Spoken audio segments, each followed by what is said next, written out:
Celui qui se maîtrise est plus grand que celui qui prend une ville. Pourquoi? Parce que conquérir dehors sans être gouverné dedans, c'est préparer une chute. Regarde-toi sans te justifier. Tu ne manques pas de rêve. Tu manques de routine. Tu ne manques pas d'idées. Tu manques de continuité. Tu ne manques pas de prière.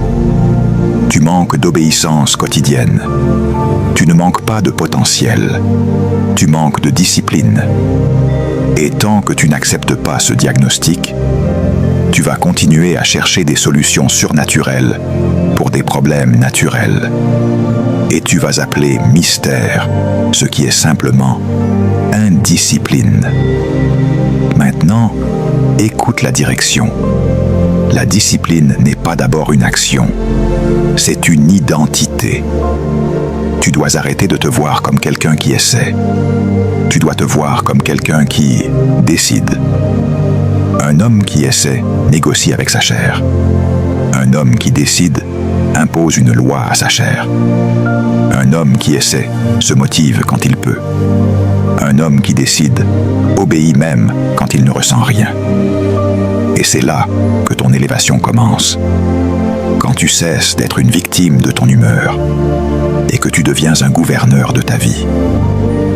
Je te pose maintenant une question, pas pour t'informer, mais pour te confronter. Est-ce que tu veux vraiment changer ou est-ce que tu veux juste être soulagé?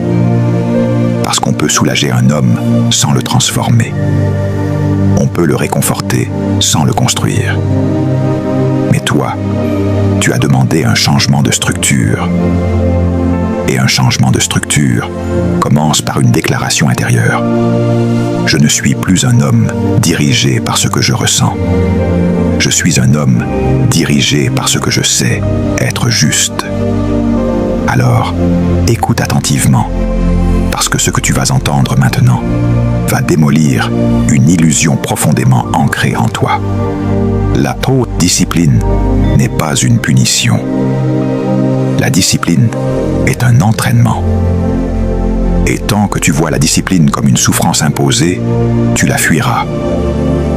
Mais le jour où tu comprends que la discipline est une préparation à l'élévation, tu cesseras de la négocier.